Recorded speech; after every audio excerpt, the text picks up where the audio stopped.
This podcast is sponsored by Talkspace. You know when you're really stressed or not feeling so great about your life or about yourself? Talking to someone who understands can really help. But who is that person? How do you find them? Where do you even start? Talkspace. Talkspace makes it easy to get the support you need. With Talkspace, you can go online, answer a few questions about your preferences, and be matched with a therapist. And because you'll meet your therapist online, you don't have to take time off work or arrange childcare. You'll meet on your schedule, wherever you feel most at ease. If you're depressed, stressed, struggling with a relationship, or if you want some counseling for you and your partner, or just need a little extra one-on-one support, Talkspace is here for you. Plus, Talkspace works with most major insurers, and most insured members have a $0 copay. No insurance? No problem. Now get $80 off of your first month with promo code SPACE80 when you go to Talkspace.com. Match with a licensed therapist today at Talkspace.com. Save $80 with code SPACE80 at Talkspace.com. Hey, this is Pablo Hidalgo from Lucasfilm, and you're listening to Coffee with Kenobi with Dan Z, or Zed for Canadian and British listeners. This is the podcast you're looking for. A long time ago, in a galaxy far, far away. Wouldn't you rather give it all at once to something real? What would we be stealing? Quarterly payroll for an entire imperial sector. It is as if we were in each other's heads.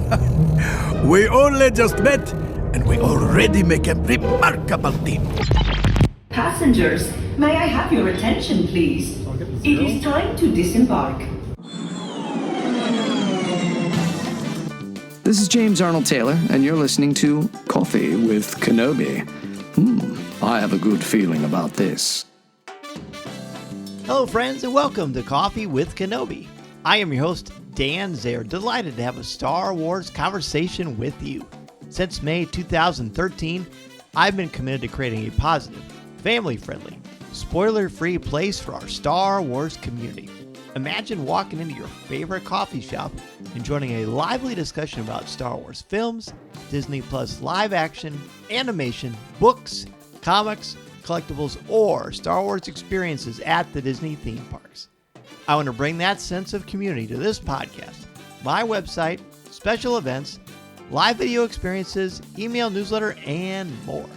Join our Star Wars community at coffeewithkenobi.com and be part of something special. A huge thank you to the official travel partner of Coffee with Kenobi, MEI and Mouse Fan Travel.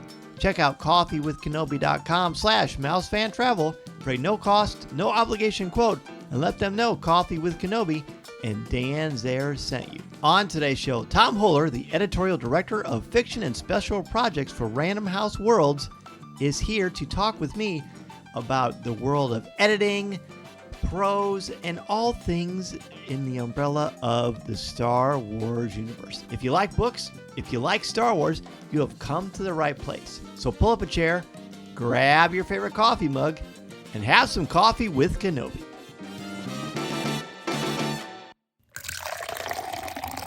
Joining me for a cup of coffee, it is his first time on Coffee with Kenobi. We were just joking before we started. We have been like two starships passing in the night at Star Wars Celebrations. He is the editorial director of fiction and special projects for Random House Worlds. It is Tom Hoeler. Tom, welcome to Coffee with Kenobi. Thank you so much. Long overdue. Happy to be here. Super excited to chat. Yeah, it's going to be fun. I'm looking forward to this because, of course, we've got our Star Wars connection, but you and I are both massive fans of prose. We like it so much that it's become our day jobs in very, very different ways. So I'd love to know, if you don't mind sharing with us, your path to becoming an editor. How did you first fall in love with the written word? Oh man, that's such a good question. And I could probably be here for like multiple days. So where did I first start in the written word?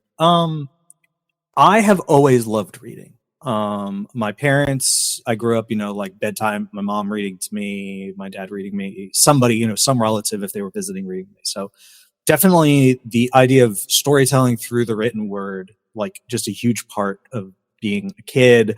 I happen to be lucky enough that I grew up in a town that had really amazing and wonderful town library, and not just the kind of town library that had like one of those beautiful and wonderful like kids think there was like a floor that was mostly kids and stuff, but they would do the kinds of things, particularly during summer and stuff, where they have those like different reading initiatives. And if you read enough books and came into the library and got stamps, you know, you get like a free ice cream cone or piece of pizza. And, you know, it's all these like fun and, you know, obviously just like incentivizing kids to read. So a coupon for a cheeseburger from McDonald's, something. Yeah. So all sorts of like fun things like that. And so I grew up in this environment around reading. I also have an older sister who was very well read and liked to read. And so, you know, there's just like lots of books around. And so I just fell in love with reading from when I was a kid. And reading and things related to reading and storytelling were always either central to my life, or once I kind of got into school and then got into like college and high school and stuff like that, we're always kind of on the periphery. Like that's all my extracurriculars were around that. My initial study actually was not. My initial study for like what I want to do with a career was in finance and business, weirdly enough. But even when I was doing that, even when I was in business school, all my extracurriculars were around storytelling, many of them the written word, newspaper, literary annual, like radio station, like all sorts of stuff. And so after I finished that and was working in business and finance for a little bit, and was just kind of unhappy in terms of knowing this is not my forever. Maybe this is my short term, but I know that like what if I, you know, I'm going to be working the next, 40, 50, however many decades of my life. Is this really what I want to do for that on the long arc? And I just knew, even though it was something I was pretty good at, I've always been good at math, I've always been good at numbers. I was like, I know that this is not what I want to do. And so that's when I really started to interrogate, well, what do I really find satisfying and gratifying and fulfilling? And that's what brought me back to storytelling. Because I just looked around and I said, well, when you were not studying for your business exams or not taking your accounting classes, all the stuff you're doing was about storytelling. So why don't you do something related to storytelling in books?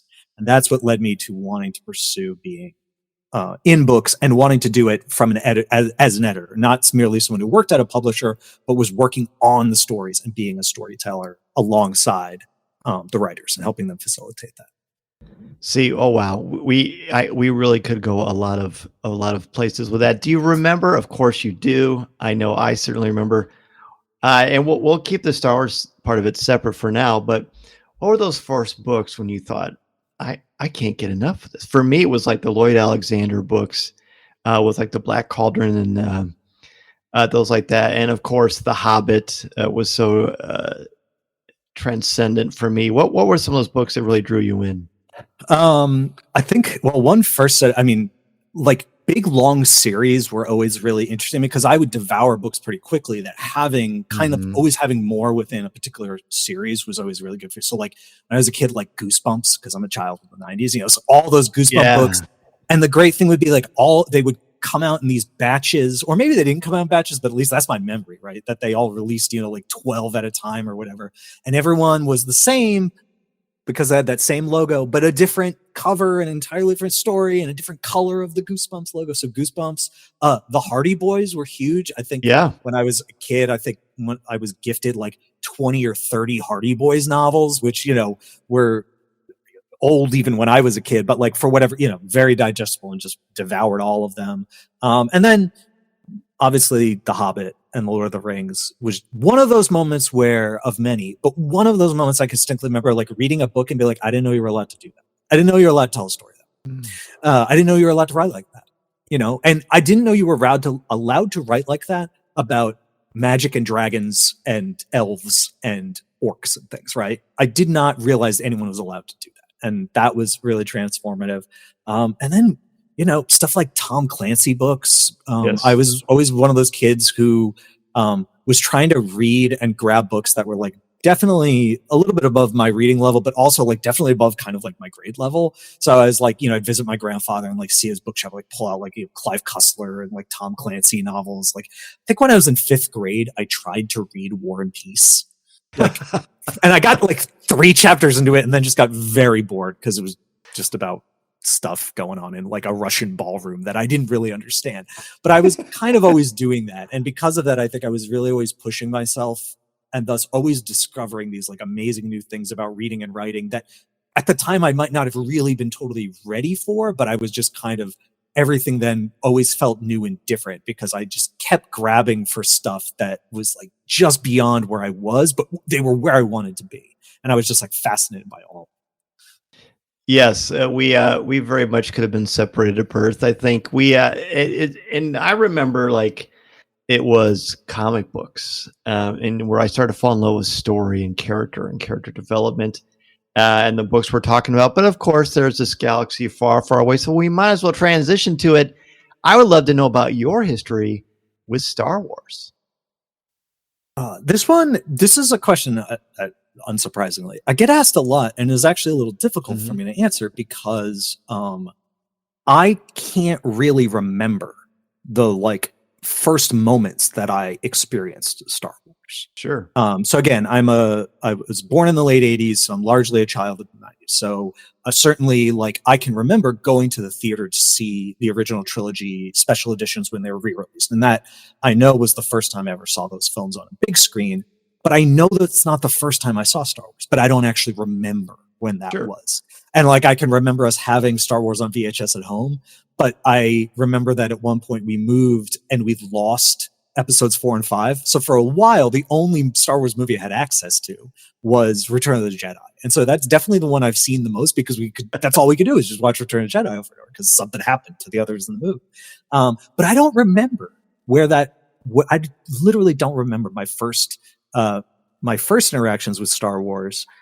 So I like to tell just people, I was like, well, it's just always been with me. Like, I was just always been there. Like, do you remember the first time you had water or cereal? It's just always exactly. been there. It's exactly like that. So that was like that earliest experience was absolutely facilitated by well, I called them uncles. I did not realize they're actually second cousins of mine. But when you're a kid, anyone who's older than you, who's not, everyone who's much older than you, if they're not your mom and dad or your grandparent, they are not an uncle if they're related to you, right? So I had a couple of second cousins, uncles, who were like massive science fiction and fantasy fans, huge Star Wars fans, huge into like monster films and, creature, and like the Beast from 20,000 Fathoms, like all these amazing 50s and 60s and 70s horror and monster films. So they showed me like all this stuff, including probably lots of stuff they probably shouldn't have when I was a kid.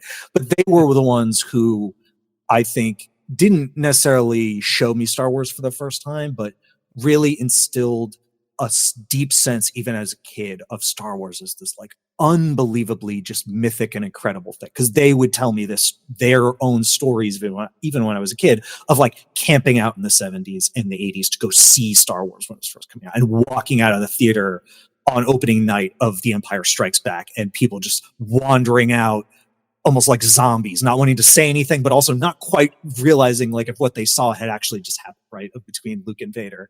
And so because of that, I think that informed a really important loop of, even though Star Wars for me at the time was really just those couple of films and, some 90s video games before I started getting big into reading like Shadows of the Empire, that it made Star Wars this super important thing that I knew I wanted to be a part of, right? As I got older and older. And obviously the books then became a large part of how I started to do that. Sure. And were there certain, because in the mid 90s, when people talk about the dark times or what have you, it was the Timothy Zahn. Yeah, that would have been the early 90s. And it was this, the Power of the Force books where Luke was muscle bound and all that. So like those were the things that really kind of helped kind of rekindle it for so many of us. Was Thrawn a big part of kind of you coming into the written word as well with Star Wars? Not initially, because 91 is when that first comes out. I'm only like 4 or 5 years old, so it's not, and it's also not. Those aren't the first books that I read. First Star Wars books the first Star Wars book I ever read is actually I, Jedi, which is kind of a little bit of a Michael Stackpole's novel I, Jedi, which is a little bit of a strange book because it's not. First person. It's first person at the time, and there's only like 2 or 3 Star Wars books that are first person. It's the first Star Wars novel that's really stars a person who is not like Han, Luke, and Leia, really has the main character. Because the handful of other books before that time, Han, Luke, and Leia play very central roles in those books, or even, even if there are also other POVs. So it's really the first like original POV. For a Star Wars novel. But the reason why is I remember going to a bookstore and realizing like I'd known then, I was now old enough to like sort of realize like, oh wait, there are Star Wars books. Oh my gosh, there are. And I went to the bookstore and was going to buy a book. And obviously I didn't have the internet. I didn't actually really have any friends who read Star Wars books, and I didn't really have anybody like tell me what to start with. So nobody was walking next to me being like, hey, Heir to the Empire, here we go. Right? Like nobody was telling me that. So I just looked at the bookshelf, and I can remember this. I remember seeing there was a couple of books on the shelf, and because that title is so different, I Jedi. I obviously didn't even know really at the time what is that actually kind of a play on. Like I had no idea, like I Claudius or anything like that. But it stood out so differently from all the other books. There was like Star Wars, et cetera, et cetera. Heir to the Empire, whatever else was on the shelf there with it. I Jedi was just so weird, and then so I like picked it up, and I remember looking at the cover and being like, I don't know who that is, but that guy's got a lightsaber, and it just made me really want to read that book because it was not. I was like, that's not Luke Skywalker. That's not Han Solo. That's not whoever. So that was why that was my first book. And after I read that, and I read it, I really enjoyed it. I had a keen understanding that like, oh, other stories have happened before this book. Like there are other things that have gone on. And so then after that, I sort of then set myself on like figuring out then, oh, what other books are there? And then just devouring everything. So I think the Heir trilogy was the second, maybe the third group of books that I read. But it wasn't quite first, but then I did go back to that. And obviously, like everyone else, sort of just completely fell down that rabbit hole of becoming enamored with Grand Emperor Thrawn and that trilogy. But yeah, wasn't my first foray into Star Wars books. Right. Well, that makes sense, like you said, because you were 4A. Would you believe when those came out? I read them, of course, when they came out. And I've never gone back to them since. And it's not on purpose. It's because, when you're a teacher for your day job, when I first started teaching, there were years when I didn't read for fun because I was constantly reading every day and reading other students' work and things like that.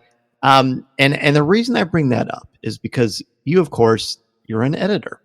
Mm-hmm. What are some of your biggest challenges to editing you have learned over the years, and how did you overcome them? Because you made a conscientious choice between writing and editing, and they're the same, but they're also extraordinarily different.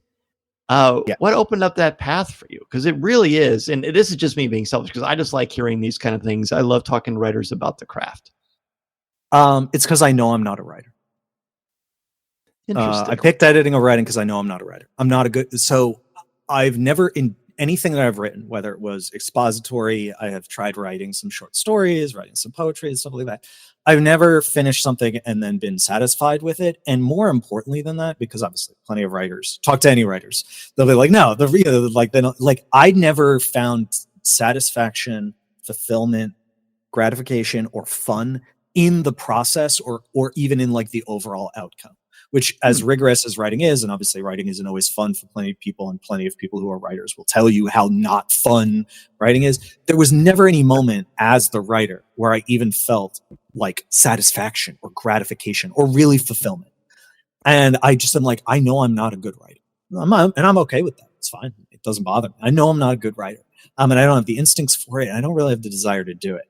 And so, but what I recognized in all of that extracurriculars I was doing, all the stuff around writing that I was doing, is what I really found most fulfilling and also found that I was good at doing was helping facilitate other people's writing and helping to look at a piece of writing and say, I can see what you are doing here. And then talking to the person and teasing out from them, I recognize what you're trying to do here. And I can actually see the ways not to make this better, but more importantly, because this is what editing is, to make your piece of writing the best version of what you want it to be, which is not the same as making it better. Making it better suggests you're changing it into something else or changing it into something that perhaps the writer does not intend or really want. But that's the part that I sort of understood. And that's the part that I absolutely fell in love with. Whether it was getting a sports article in for editing for the newspaper and just being able to circle parts of it and saying hey, you've nearly got this, but in the story of the game, you're missing this. Or, reading through short stories and poetry and stuff and seeing and being able to just kind of understand and tease out what was working and what wasn't, and then start to explore solutions. That to me has always been the part of storytelling, the part of writing, because editing is obviously part of writing, that I have just been deeply enamored and deeply in love with. And that's why I wanted to become an editor. I wanted to help people make their own stories. I didn't really want to make any of my own because I don't never had that story. I'm like, oh my God, I got to tell this story. And that whole cycle gets reaffirmed every book I work on, because every book I work on, I obviously see the process that every writer I work with goes through. And we get to the end of it, and this is going to sound almost ridiculous because I've been doing this for a decade and I'm an editorial director, but like, I actually don't really know how writers write books. I sort of look at it sometimes. It's like, I don't understand how you do that. And that's because I'm not a writer. And I don't really ever aspire to be a writer. I don't think that's ridiculous at all, because in a lot of the arts and the crafts, there is not a one size fits all, right? I'm sure that Stephen King writes a lot different than, insert author here, right? Everybody has their own process, their own style, their own speed, their own pace. There's really so many things that go into it. And just hearing your diction and your commentary, and people, of course, listening can't see our faces while we're talking, but it's so clear to me that you are an editor who loves what he does. I've worked with a lot of editors over the years for a lot of different things, academic, DK stuff, stars.com, whatever. But every editor I've ever worked with, there is a passion there that almost cannot be contained. And it's like you help writers sort of fine tune and make it something that becomes something that people love to read and experience. And I think there's something beautiful in that. And I'm sure you hear it all the time, but I love what you and editors do. And it makes all the difference in the world. I think if you're not writing, you don't realize how much goes into it. I appreciate that. No, I really do. And it's great. It's super gratifying. And it's a wonderful combination of problem solving and puzzle solving. And someone who loves puzzles and problems, and communication, but also this wonderful element of making a really deep and really intentional connection with another human being. Because like editing someone's work and like talking to them about story, and more importantly, like talking to them about like what is informing, inspiring, or building the foundation for this story, which is actually a question about the person's personal life and their experience as a human being, and their deepest fears, their deepest regrets, their greatest hopes. Like, it's a very intimate thing, but what it means though then is that like the outcome, even beyond the like what's written on the page, there is like this really wonderful like experience that you have with another person, that is also very private and sort of unique, because the author-editor relationship is often this like kind of sacrosanct little space, right? It's like the two of you, and that's pretty much it. And nobody else will ever really kind of know fully that interaction, because it's really about connecting with an individual person to help them build their story. But that's why I like it so much. It's cool. It's just like you get to know people in a way that you couldn't get to know them in other circumstances. It's a unique way of knowing a person. I agree with that. I tell my students the two best ways to learn something are to teach it or to write about it. And what you're talking about is the human condition. And it's tricky, right? Because you also have to be critical. Constructive criticism. I'm sure some people take that better than others, of course, because we are human. But there must be some more rewarding moments, whether from back in the beginning, whether in college or working now on Star Wars and other great, wonderful franchises. There must have been moments where you just knew, yeah, that's a nice reminder that I'm meant to do this. This is my thing. This is my jam. Oh my gosh, there's a couple. Well, one, I'll pull from Star Wars for one. One is the first time that I got to work with Timothy Zahn, obviously the author of Heir to the Empire and other things. The first time that I got to work with him, and specifically the first time that I shared feedback with him, editorial feedback with him. That must have been crazy. It was very anxious. I mean, this is a person who has quite literally been winning literary awards since before I was born. Not just writing since before I was born, like winning awards, like selling, like making amazing stories. That first moment, and more importantly than sort of like that piece, and then of course a person I grew up reading and admired, is the first time that he replied to that feedback and was accepting of my feedback and like treated it legitimately, treated it legitimately. The feedback that he agreed with, he said, it's great. Here, we can do this. The feedback that he didn't, or that he felt differently about, like, he treated with the same respect of like providing me equal feedback. I'm like, here's why, like, I could see why you're making this, or I could see this point, I could see this particular issue, but here's why I disagree that this is the solution, or here's why I want to go in this direction. Like, he treated me as an equal in a way that, one would always want to or hope that that's the case, but like we know that the real world is such that like that's not always the case. And for someone of the experience and stature and skill of Mr. Zahn to treat a very young editor that equally, so immediately, obviously just speaks to the fact that Tim is like one of the most gentlemanly people I've ever met, but that was so fulfilling for me being a relatively young editor, because that was a real moment where I'm like, I'm trying to give someone who has forgotten more about how to write advice than I'll ever know about writing. Like, and that was, so that moment in particular, like, really stood out for me, and really was, also just one of those moments, like when you go from, I used to read your books and now I'm working with you, which not many people have that particular pleasure and privilege, but I've had it happen to me a couple of times. And that's, that was one of them.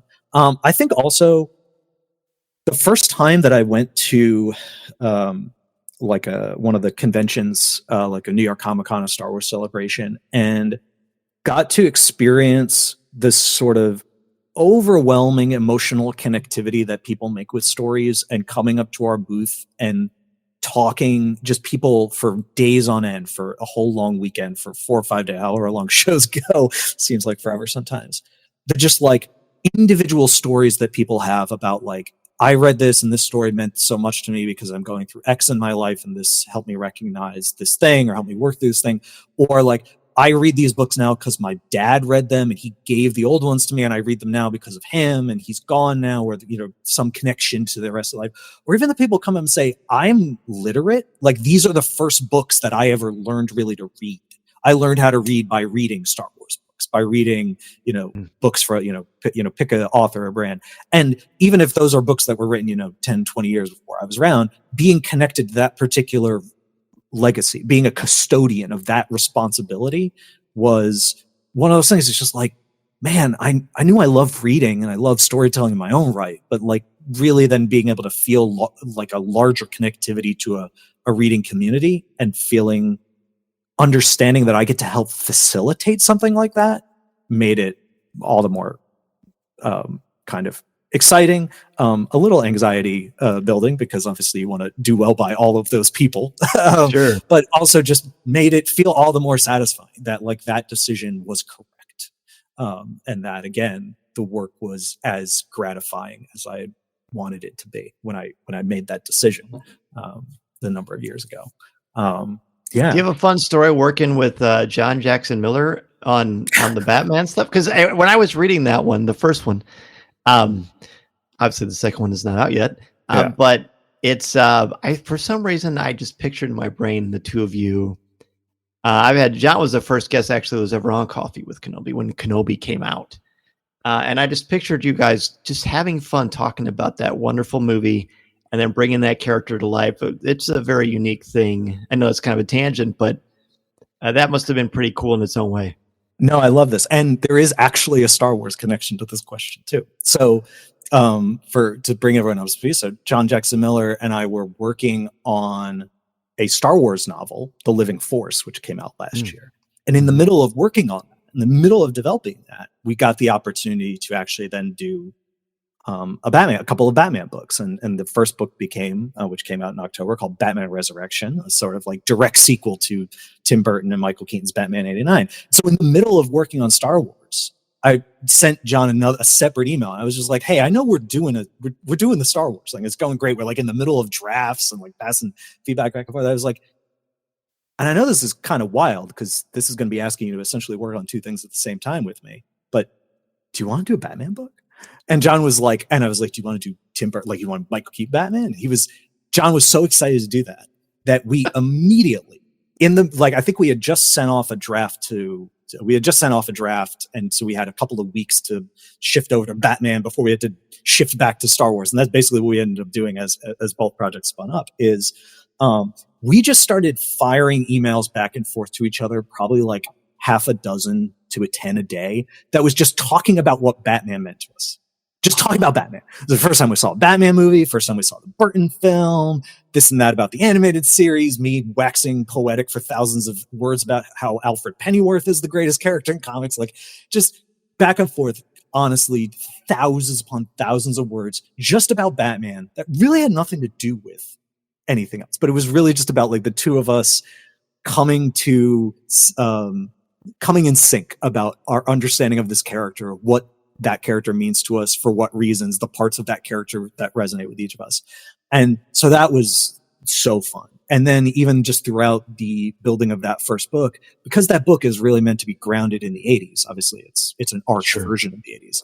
John and me by extension, we kind of had to go back and do a bunch of research into like, well, how would this thing have worked in the 80s? Like how did this kind of newscast actually work in the 80s? Like how did this kind of information actually get shared in the 80s? Like the kinds of technology that people were using and the ubiquity of it, and having to kind of dial back certain things that when you think about modernity and modern life, you're like, yeah, but in the 80s it wouldn't actually have worked out. It wouldn't quite work that way. So getting to do that was super fun. And I will tell people that for the second book, which will be out in this fall, called Batman Revolution, the fun has continued because we get to play with the Riddler character, which really just means that John Jackson Miller and I spend work time emailing each other riddles and poems and like couplets and things in like 13-11 meter of syllables, and like just an absolute mess of a time sending each other puzzles and other ideas back and forth for stuff that can go into the book, stuff maybe we'll use in promotion, stuff that probably no one but he and I will ever see, but is just kind of fun. It's been a delirious amount of fun getting to work on Batman stuff and to do it like that. And John and I have a whale of a time. I was going to say, we're working on. That does not surprise me at all. He's great. He's great. And I'm sure that the two of you, your love for that character, just like with Star Wars, of course, that made the book better because there's an understanding. I've found so often with so much Batman stuff that sometimes we forget Frank Miller was both the best and the worst thing that happened to Batman, in my opinion, because sometimes we forget that it's not just about this guy that could pummel you to an inch of your life, but there's a human being under that cowl. Right. And that just like with Superman, like when we remember the human side of these heroes, that's what makes them more relatable. I feel like that came out in the first Batman book for sure. That's great. Yeah. We spent a lot of time even before we got into like the mechanics of the rest of the book, just kind of talking about the relationship between Batman and Alfred and the relationship and the way that Michael Keaton portrayed Bruce and Batman and how he was, he's like really kind of weird. He's like really weird, but in the best way. But he is also, interestingly, one of the few Batman portrayals in film where you actually can see he's like reaching out to connect with people. He obviously, because he's Batman, there's a measure of remove, there's a secret identity, but like he's trying to connect to Vicky Vale. And then in Batman, he's really trying to connect with Selina. And the fact that neither of those relationships really work is like actually a real weight on him. Whereas there are other portrayals of Batman in film or in other medium where, Batman really has become a sort of like, Batman will often be portrayed as like, I am the person who never has relationships or happiness or joy because I'm protecting everyone else who gets to experience that, but not for me. But Keaton's Batman is different from that. And so we wanted to make sure that connectivity as Bruce, and even as Batman, but particularly as Bruce, came through, because we think that that's like one of the kind of identifying marks of that particular portrayal and that particular version of him.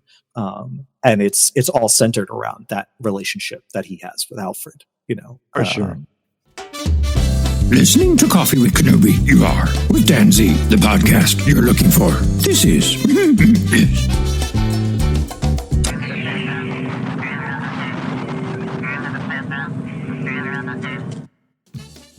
Hey, thank you, friends, for joining Tom and I for part one of our special conversation. Tune in next week as we get into the brand new Star Wars book, Star Wars The Mask of Fear, Reign of the Empire, the first book in this exciting new trilogy. Be sure to tune in next week, and don't forget to sign up for the Disney cruise. The Disney Wish that Coffee with Kenobi and Mouse Fan Travel are going on June 16th to the 20th. Gosh, just a couple of months away. You're running out of time. I hope you can join us. Check out coffeewithkenobi.com/DisneyWish and find out so much more. And please let them know that Dan Zehr and Coffee with Kenobi sent you. I look forward to chatting with you all next week. I'm Dan Zehr, reminding you that this is the podcast you're looking for. This podcast is not endorsed by the Walt Disney Company or Lucasfilm Limited. It is intended for entertainment and informational purposes only. The official Star Wars website can be found at www.starwars.com. Star Wars, all names, sounds, and any other Star Wars related items are registered trademarks and/or copyrights of Disney and their respective trademark and copyright holders. All original content of this podcast is the intellectual property of Coffee with Kenobi unless otherwise indicated. This is the podcast you're looking for.